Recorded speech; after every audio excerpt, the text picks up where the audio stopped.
नमस्कार प्यारे विद्यार्थियों, कला द्वितीय वर्ष हिंदी साहित्य के प्रथम प्रश्न पत्र की इस ऑनलाइन कक्षा में आपका स्वागत है। हम कवि पद्माकर पढ़ रहे हैं। कवि पद्माकर के जो 8 पद है उनका अध्ययन हमने किया था, जिसमें कवि पद्माकर गंगा नदी को महिमामयी रूप में जो है वो बता रहे हैं और यह प्रकट कर रहे हैं, गंगा के प्रति अपनी आस्था प्रकट कर रहे हैं, अपनी भक्ति प्रकट कर रहे हैं और यह जो है वो बात कह रहे हैं कि किस प्रकार गंगा जो है वो सभी पतितों का, सभी पापियों का उद्धार करती है बिना किसी भेदभाव के। और जो हमारा 8वां जो पद था उसमें भी पद्माकर ने एक विशेष बात यह भी बताई थी कि यम जो है, यमराज जो है वो गंगा नदी से यह चुगली कर रहे हैं कि हे मैया, आप जो बड़े लोग हैं, सज्जन लोग हैं, उनके ऊपर दया करें, उनका तारण करें, पापियों के ऊपर दया न करें, क्योंकि अगर आपने पापियों के ऊपर दया करके उनका तारण करना प्रारंभ कर दिया, जो कि आप कर रही है, तो फिर नरक लोक जो है वो बंद करना पड़ेगा। देखिए, इसी संदर्भ में जो है वो गंगा को सारे कर्मों का आधार बताते हुए जो है वो कवि पद्माकर क्या कह रहे हैं, कर्म को मूल तन, तन को मूल जीव जग, जीवन को मूल अति आनंद ही धारिबो। पद्माकर जो आनंद को मूल राज, राज मूल केवल प्रजा को भौन भारिबो। प्रजा मूल अन्न सब, अन्नन को मूल मेघ, मेघन को मूल एक यज्ञ अनुसरीबो।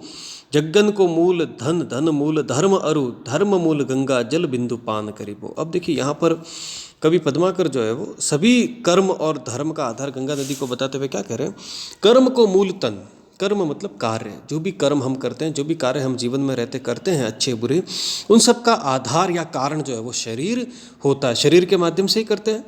तन मूल जीव जग, और इस शरीर का जो है वो मूल क्या है, प्राण, यह जीव, यह आत्मा जो इस शरीर में रहती है।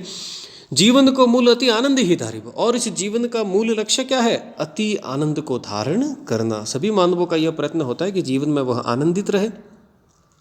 कहे पद्माकर जो आनंद को मूल राज, और कवि पद्माकर आगे कहते हैं कि आनंद का मूल जो है वो क्या हो सकता है, तो वे मानते हैं कि आनंद का मूल जो है वो राज्य है। यदि राज करने को मिले व्यक्ति को तो वह आनंदित है।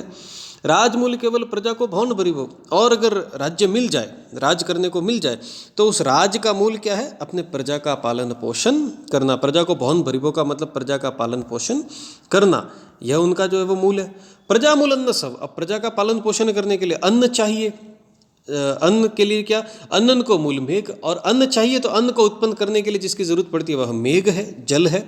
मेघन को मूल एक यज्ञ अनुसरीबो, और मेघ को प्रसन्न करने के लिए, इंद्र को प्रसन्न करने के लिए एक प्रकार का यज्ञ जो है वो करना पड़ता है। यज्ञ मतलब यज्ञ, अनुसरीबो मतलब अनुसरण।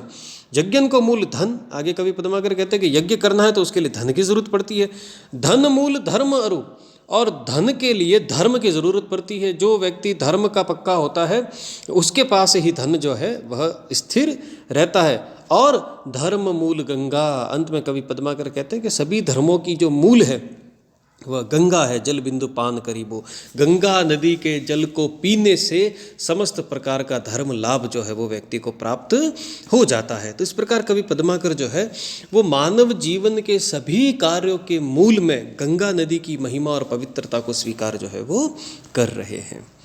अब देखिए, गंगा नदी के जो महिमा है, जो उनकी भक्ति है गंगा नदी के प्रति कवि पद्माकर की, उसका यह अंतिम पद हम पढ़ रहे हैं, पद संख्या 10। देखिए, इसमें कवि पद्माकर जो है वो क्या कह रहे हैं, आस करी आयो हो तो मैया पास रावरे में, रावरे मतलब आपके, हे गंगा मैया, मैं बहुत आस करके आपके पास आया हूँ। इसका प्रसंग या संदर्भ जो है वो आप देखें, जयपुर नरेश प्रताप सिंह के राज्याश्रम में रहते हुए, जैसा कि हमें पता है रीतिकाल के लगभग सारे कवि किसी न किसी राजा के आश्रय में रहे हैं, तो जयपुर नरेश प्रताप सिंह के राज्याश्रम में रहते हुए कवि पद्माकर जो है वो कुष्ठ रोग से ग्रसित हो गए थे। अब कुष्ठ रोग जो है वो बड़ा भयानक रोग है, इसमें सारा शरीर जो है वो व्यक्ति का विकृत हो जाता है, खराब हो जाती है उसकी त्वचा, और बड़ी पीड़ा होती है। तो उस कुष्ठ रोग से बचने के लिए कवि पद्माकर ने गंगा की यात्रा की थी। तो वही भावना देखिए यहाँ इस पद में हमें देखने को मिल रही है। आस करी आयो हो तो मैया पास रावरे में, गाढ़ हु के पास दुख दूरी बुटी बुटेंगे, कहे पद्माकर कुरोग से संघाती तेव, गैल में चलत घूमी घूमी घुटी घुटेंगे। दागदार दोष दिनह दारिद बिलाई गए, फिकिर के फंद बिने छोरे छुटी छुटेंगे। जो लो आऊँ आऊँ तेरे तीर पर गंगा तोलो, बीच में ही मेरे पाप पुंज लुटी लुटेंगे। अब देखिए यहाँ पर कवि पद्माकर क्या कह रहे हैं कि हे गंगा मैया, मैं बहुत आस करके जो है वो आपके पास आया हूँ, और आते आते देखिए मार्ग में क्या हो रहा है, गाढ़ हूते पास, तो भारी पाप मन में लिए आपके पास आ रहा हूँ, लेकिन आपके पास आते आते मार्ग में ही दुख दूरी बुटी बुटेंगे, मेरे सारे दुख दर्द जो है वो बट गए, टूट गए, विभाजित हो गए, मेरा मन हल्का हो गया। कहे पद्माकर कुरोग से संघाती त्यों, कुरोग मतलब असाध्य रोग। पद्माकर कहते हैं कि हे मैया, मैं असाध्य रोग से जो है वो पीड़ित हूँ, वो मेरे साथ है, गैल में चलत, मार्ग में मेरे साथ साथ चल रहा है, लेकिन आपके पास आने की भावना मन में चलने की वजह से घूमी घूमी घुटी घुटेंगे, घूमते घूमते ही मुझे लग रहा है कि वो मेरा सारा दुख, मेरी सारी पीड़ा घुटकर समाप्त जो है वो हो जाएगी। दागदार दोष, हे गंगा मैया, चल कपट वाला भाव मेरे मन में रहा है मानव होने के नाते, दिन दारिद बिलाई गए, आपके पास आने की भावना से वे सारे नष्ट हो गए, मैं भूल गया उन्हें। फिक्र के फंद बिन छोरे छुट्टी छुटेंगे, फिक्र मतलब चिंता, चिंता के जितने भी फंदे थे वो सब मार्ग में ही मेरे गले से छूट गए, मेरे मन में से निकल गए, और मेरा मन जो है वो निर्मल हो गया।